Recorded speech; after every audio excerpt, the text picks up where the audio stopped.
cuanto a los fallecimientos, de acuerdo a los decesos inscritos en el registro civil, se informaron 222 personas que lamentamos profundamente. Viernes 12 de junio de 2020. Esta era la cantidad de personas fallecidas por COVID-19 que eran informadas durante la última jornada en el país. La suma total, 2.870 personas. Metodología de un reporte que ya venía siendo cuestionado hace algunos días. Asignar como posibles casos de muerte asociadas a COVID un número adicional de 653 personas fallecidas.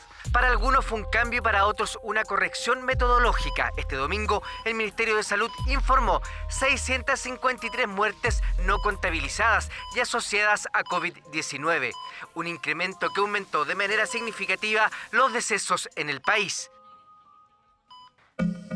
Tan solo 6 días después de este cambio metodológico, CIPER revela que las diferencias en el reporte eran aún mayores, ya que el MinSal enviaba un reporte a la Organización Mundial de la Salud donde se registraban cerca de 5.000 fallecidos, 2.000 más que el informe que se presentaba a la opinión pública en Chile, noticia que finalmente fue la antesala de la salida del entonces ministro de Salud.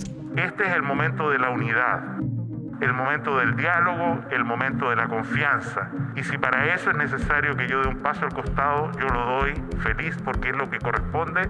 A un año exacto de haber asumido, Jaime Mañalich salía del MinSal en medio de estas polémicas. Hoy sí perdió a conocer los correos electrónicos que el MinSal envió y recibió en ese periodo hace ya 3 años. En el caso de los fallecidos, que fue uno de los reportajes que nosotros publicamos ahora, eso era patente, ¿no? La cifra que la gente experta del MinSal, los técnicos, generaban respecto a cuántos fallecidos acumulaba Chile debido al COVID-19 era una cifra, pero la que se daba a conocer era una cifra muy distinta. Ya no podemos seguir ajustándonos al conteo de fallecidos que realiza el ministro. La diferencia entre la cifra de fallecidos que tenemos en EpiVigila versus la cuenta pública del ministro sigue aumentando. El correo enviado el 12 de mayo por el jefe del Departamento de Epidemiología a la jefa de la División de Planificación daba cuenta de las diferencias entre los reportes que se daban a conocer y los datos internos. En el mundo entero se fueron determinando distintos criterios que fueron dando las cifras, por supuesto, de lamentablemente tantos fallecidos. Pero es algo que ha sucedido a nivel mundial. ¿No había intención de dañar? No. ¿Había delito? No. Pero había, de alguna manera, una sombra que hoy día se corrobora y que existió, porque no todo lo que se reportaba día a día era exactamente lo que venía ocurriendo más abajo, ¿verdad?, en los casos concretos en el país. Pero los reparos de los expertos no solo se enfocaron en las cifras informadas, también en la recomendación de uso de un polémico fármaco. La cloroquina fue promovida por presidentes como Donald Trump y Jair Bolsonaro, quien en mayo de 2020 se retractó. En Chile, el 3 de abril de 2020, se emitió una circular de la División de Prevención y Control de Enfermedades, en donde se recomendaba el uso de este fármaco para personas mayores de 65 años con comorbilidades que cursaran neumonía grave.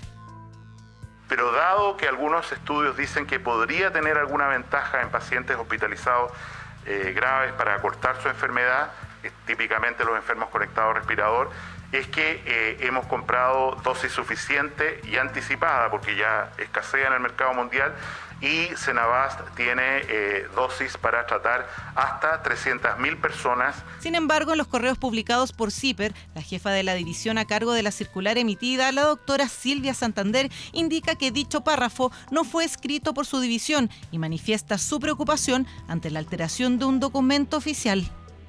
La jefa de la división que estaba a cargo del manejo de las enfermedades le dice a la subsecretaria Paula Daza que le parece grave e irregular que sin su permiso y sin su consentimiento se le haya agregado un párrafo donde se recomendaba usar cloroquina cuando no fue lo que ellos escribieron y lo que ellos visaron, ¿no?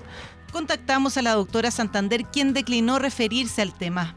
¿Por qué se compró apresuradamente un producto que se sabía que no tenía valor y que después fue desechado por la OMS incluso? O sea, deja una sensación de que, sabiendo que era una pandemia inesperada, tampoco era previsible que las autoridades no tuviesen toda la prolijidad para resguardar el interés ciudadano. Toda esta información demuestra que el Ministerio de Salud hizo todo lo que estuvo a su alcance para enfrentar la peor pandemia de la que se tenga registro en los últimos años. Y eso también evitó, por ejemplo, no llegar al dilema de la última cama. A pesar de sus recientes apariciones en la prensa por la crisis respiratoria que se vive en nuestro país, el exministro de Salud Enrique París y la ex subsecretaria Paula Daza indicaron que no darán declaraciones hasta que CIPER emita la totalidad de reportajes que tienen en proceso.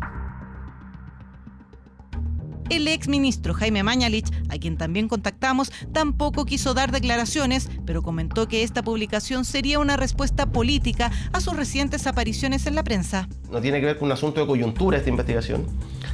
Hace cerca de 3 años que empezamos a pedir esos correos, había que publicarlos, son de interés público, y tampoco considero que tendríamos que haber corrido la publicación porque ellos estaban hoy día en la palestra, digamos, ¿no?